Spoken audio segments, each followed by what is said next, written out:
Hey guys, in today's video I'll be doing another tropical update, and man, today we really saw things kind of explode pretty much on all sides. We have now Tropical Storm Teddy, which Tropical Depression 20 much earlier this morning became officially Teddy, probably around the 8 a.m. advisory, and then Vicky was officially named by the 11 a.m. advisory.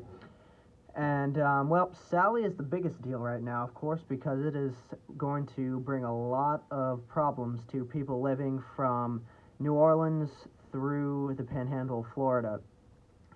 Sally really exploded in intensity today between the 11 a.m. advisory and the current advisory. And went from being a strong tropical storm with sustained winds of around 60-65 miles per hour, and all of a sudden exploded to become a Category 1 hurricane now with sustained winds of 90 miles per hour, pressures at 986 millibars, and it's moving west-northwest at 7 miles per hour. So it has also slowed down significantly. So we're the Sally is becoming, it seems, a lot bigger of a problem than we probably thought it would have been. So that's a pretty big deal. We also have, just in general, we have 5 current tropical cyclones, named tropical cyclones in the Atlantic right now, all happening at the same time. This has only happened once before, I believe back in like 1971. So it's been a long time since we've seen something like this. And then, of course, we have these 2 other areas of disturbed weather. This one in the Gulf, This one in the Gulf is not expected to become much of anything, though this one bears watching pretty closely because recently, as of the 2 p.m. advisory, the percent chance of this one developing has gone up to 20 to 50% chance of development. So the 5-day percentage went up to 50% chance of the next advisory. So now it has about a 50-50 chance of development over the next 5 days. So between now and Saturday, and it's going to track pretty much kind of directly where Teddy tracked, directly west, and we'll be able to start to get its act together and become a tropical system, getting towards the end of this week into this weekend. So that's going to be something we're going to have to watch. Who knows? This could become Wilfred, but it's crazy. By the way, yeah, again, we've gone through the V name. We got through Vicky, which has not happened. We have not seen the Atlantic hurricane season get to the V name since 2005. So this has already gotten to the point where, like, wow, we're already getting to some new territory that we haven't seen in quite a while. Now let's really key in on, actually real quick, first before we key in on a lot of what Sally is going to bring to Louisiana, Mississippi, Alabama, and the Florida Panhandle. Paulette is another kind of big story here. It has already passed through Bermuda, brought lots of strong winds and heavy rain to Bermuda, and it is still strengthening. It is at 105 miles per hour, strong Category 2 hurricane. Pressure is down to 965 millibars, so it's a pretty intense system as well, and it's moving to the north-northeast at 13 miles per hour. If we look at the track real quick of Paulette, it will continue to kind of the north-northeast and then curve more directly northeast, getting towards early tomorrow, and could briefly become a major hurricane and then start to weaken and dissipate from there after late tomorrow going into Wednesday. So now, finally, let's go in and see how Paulette is shaping up to be for the Gulf Coast. So here's the current National Hurricane Center's cone forecast for Sally, and Sally is now a strong Cat 1 hurricane. It could, in fact, become a Cat 2. We could maybe see it briefly get to Cat 3 status. That might not be actually out of the question for it right before it makes landfall, and especially since it's moving so slowly.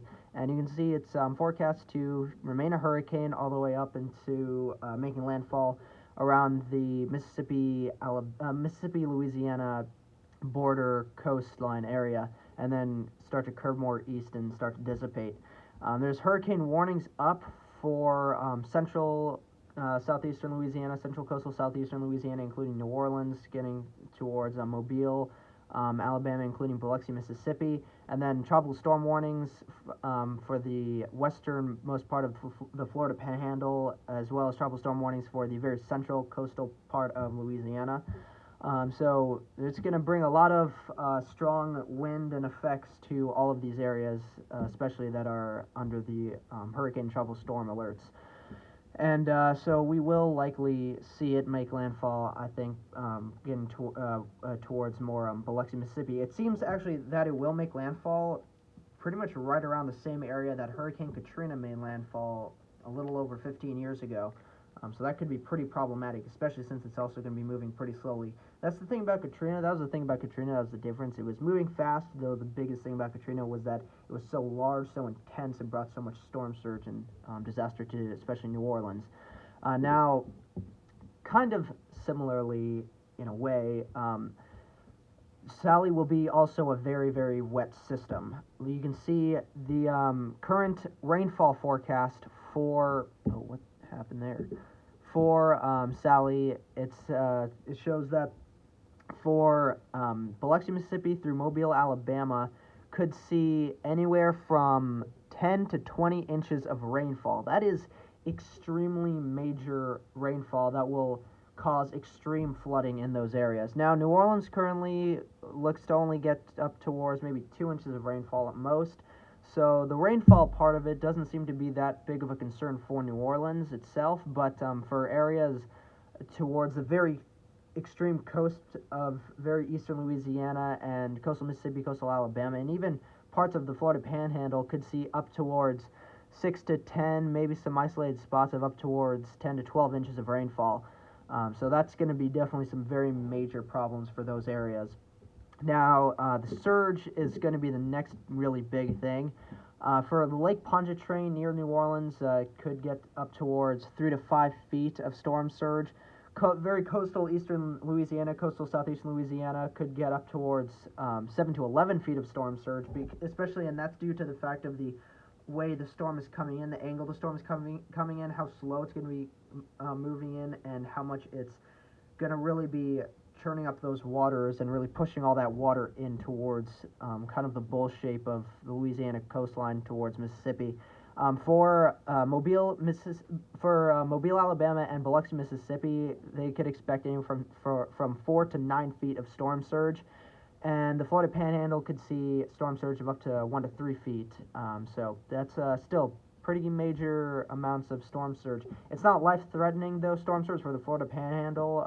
Really, the life-threatening storm surge is from Mobil, Alabama, through coastal south and southeastern, coastal eastern southeastern Louisiana. So that's the really, really big key thing there. Now, let's look at the wind speed probabilities for Sally, and you can see, really, if you're in the green, so you have the chance of tropical storm force winds, you have 30% or below, so really not that likely at all that you'll see tropical storm force winds. And then if you're in the yellows, from the yellows, you're anywhere from 30 to 50% chance of tropical storm force winds, so slightly more likely, maybe around 50% chance. 50-50 chance you get tropical storm force winds. If you're in the golds to oranges, 50 to 70% chance you're much more likely to get tropical storm force winds. And then if you're in the reds to purples, you're pretty much definitely going to get tropical storm force winds. And you can see for New Orleans itself, it's within that 90 to 100% chance of tropical storm force winds. Same with Mobile, Alabama, and Biloxi, Mississippi. All of those areas will likely see tropical storm force winds, and let's actually even go and look at the 58 mile per hour sustained winds. You can see those percentages are also quite high for New Orleans through Mobile. So that's going to be a big problem as well for some areas. The wind, the hurricane probability, hurricane force wind chance probability is heightened the most for Biloxi, Mississippi, because that is more or less towards the most likely spot where the system will make landfall. Though New Orleans itself has about up to a 30% chance, 30-40% chance of hurricane force winds. So it is not out of the question that for some isolated points in time, New Orleans could reach hurricane force wind speeds. So that most likely though will happen for New Orleans in gusts rather than in like Biloxi, Mississippi, and Mobile, Alabama. That will happen more towards sustained. So that's for some areas that will be also a big problem, how strong the winds will be and how powerful they will be, because that combined especially with all that flooding from the storm surge and rainfall. for especially Biloxi and Mobile. That will cause a lot of power outages and flooding issues. So hopefully people living, especially in Biloxi and Mobile, are really prepared for that potential of a lot of flooding, potentially having homes be flooded and power outages occur for a pretty extended period of time. All right, now let's look at the last thing we'll look at on here is the arrival time of tropical storm force winds.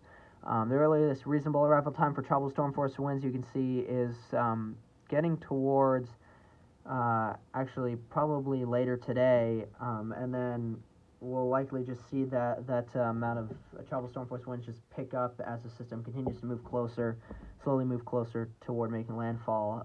So you can see though for like Tuesday at around 2 a.m., 8 a.m., the tropical storm force winds will already be happening for probably the very northern parts of Mississippi, Alabama, getting into towards Georgia.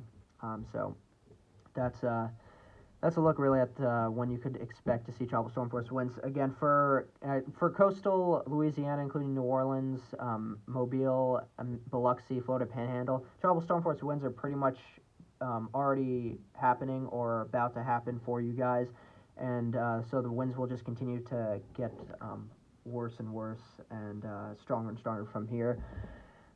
So just be mindful of that. Now let's look at tropical tidbits, and I'll show you what Sally looks like. I'll show you what Sally looks like on the satellite imagery, and I'll show you honestly what all of the. I'll just show you Sally. Honestly, I'll show you Sally. I'll show you Sally and Paulette on the satellite imagery.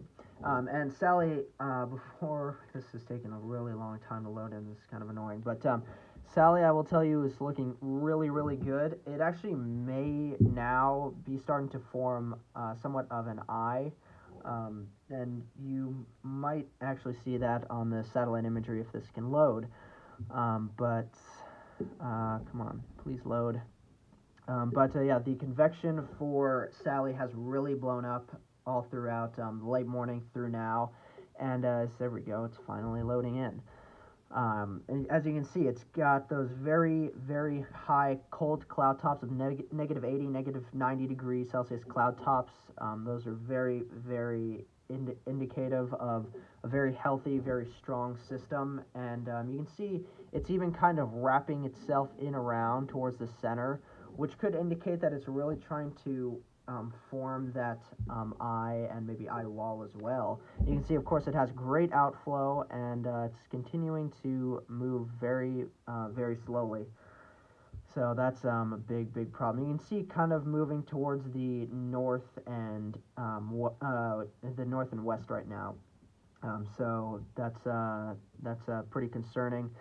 And it will continue to get closer towards southeastern Louisiana, New Orleans, Biloxi, and Mobile, especially Biloxi and New Orleans, as we go forward into today, throughout the rest of today into tomorrow, and see those winds and heavy rain really pick up. All right, now let's look at what Paulette looks like. And Paulette also, now it doesn't look as impressive, of course, as Sally does on satellite, even though Paulette is actually a good bit stronger than Sally. But Paulette definitely still has, that eye feature, has that good eye feature, and has a lot of decent amounts of convection. Now, as you can see, it was actually, I think, going through somewhat of an eye wall replacement cycle in a way, having a really large eye and then trying to replace it. You can see that convection really continues to blow up around that center, and so you can see it is continuing to be pretty intense and maybe also still strengthening a little bit more as well. So now let's look at the forecast models, and we're really just going to zoom in on Sally and show you what Sally is looking like for Louisiana, Mississippi, Alabama, and the Florida Panhandle. You can see this is the GFS model. We're going to look at the GFS model first.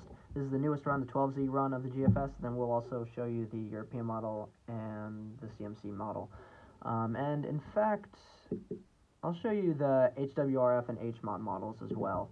To kind of just show you what they're thinking as well, just as a fun little thing. But as you can see, as we move forward in time, the GFS really has Sally really strengthening, becoming a lot more intense as it's moving much slower and getting closer to landfall. It could, in fact, according to the GFS, get down towards 970 millibars. We'll see about that. That might happen because that indicates it might be a pretty intense, strong Cat 2 maybe at landfall. So there is that potential that Sally could get towards that more higher end Cat 2, maybe even weak Cat 3 for a bit of time right before it makes landfall. And so that's and you can see these are the rainfall rates in the greens, yellow, oranges, reds, and then you can see even pinks there as Sally's making landfall. That's extremely heavy rainfall rates. You could for especially Biloxi, Mississippi, you guys could most likely see rainfall rates of maybe 2 to 3 inches per hour. I think that's definitely possible. I think that's definitely not out of the question. So definitely, though, in general, definitely be prepared for some extremely heavy rainfall rates to occur as Sally is especially making landfall. So that's definitely something to watch. And in fact, actually, I'll show you the total rainfall that the GFS is showing, and then also for what the European and CMC are showing. You can see the GFS showing in those. If you're in the greens, you're anywhere below an inch, really. And then if you're in the blues, you're anywhere under half an inch. If you're in the blues, you're anywhere from half an inch to 2 inches of rainfall. If you're in the lighter purples, and the purples in general, you're from 2 to 6 inches of rainfall. And then getting towards the darker purples into the yellows and golds, you're getting anywhere from 6 to 24 inches of rainfall. So you can see that bullseye really is for Biloxi, Mississippi, and the Mississippi-Alabama border, where those areas could see anywhere, especially from 12 to 24 inches of rainfall. So you guys could see feet of rain, 1 to 2 feet of rain. That is extremely problematic. On top of the potential amount of storm surge you could see of up towards 4 to even 9 feet of storm surge. That is really going to make those areas really problematic with flooding. You are definitely going to see flooding in Biloxi, Mississippi. I will tell you that right now. All right, now let's look at the European model. I can't show you the. I might actually have to go and show you the European model on pivotal weather. So let's actually go do that now. Let's go to pivotal weather and no, what? Oh, it's weird. Pivotal weather is not working. Yeah, I don't know why. Pivotal weather's not working. I guess some of the sites just aren't working lately. That is weird. But I'll show you the vorticity that it's showing for Sally. We got to let this load in first. But I believe the European model is also showing Sally being a pretty intense system, which is very, very concerning. You can see there it is, actually, with the 2 frames that I can show you.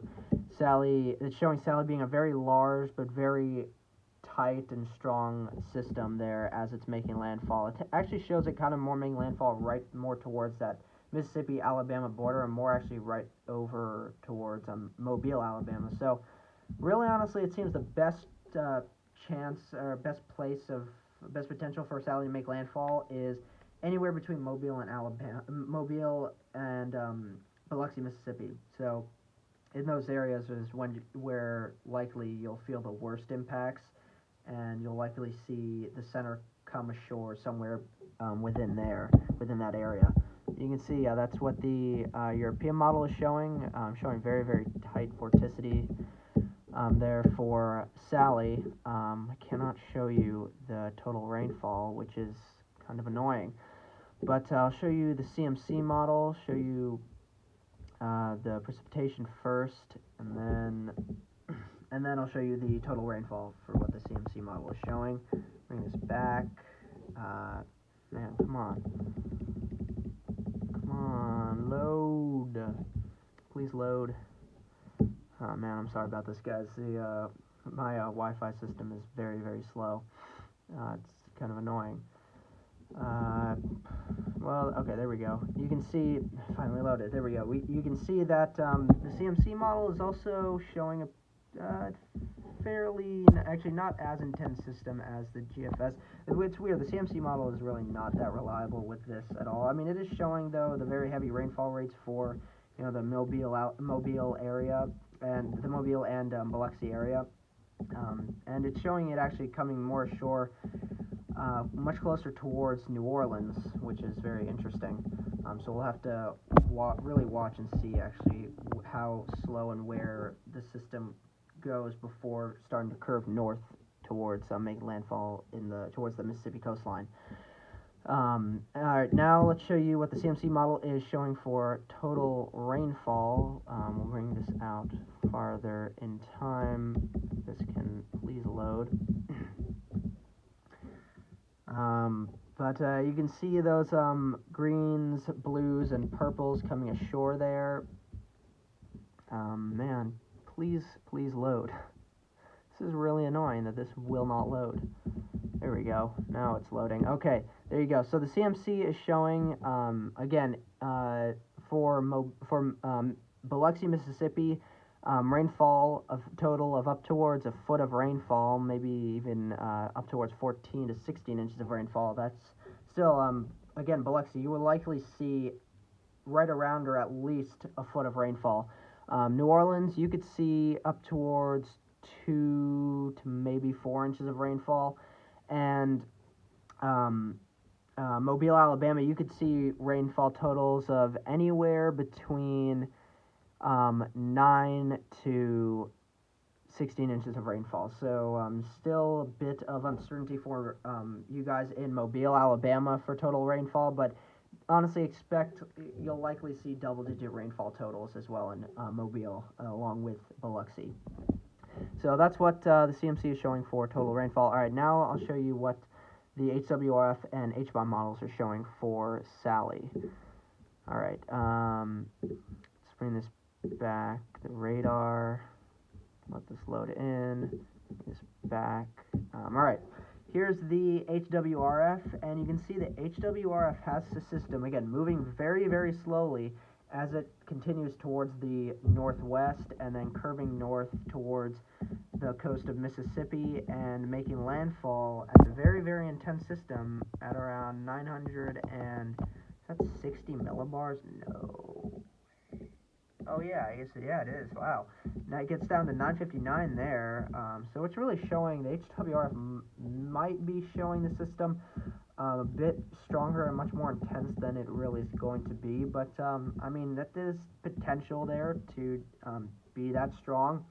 It's already down to 986 millibars, and it could resume strengthening pretty rapidly pretty soon, especially as of the next advisory could be doing so.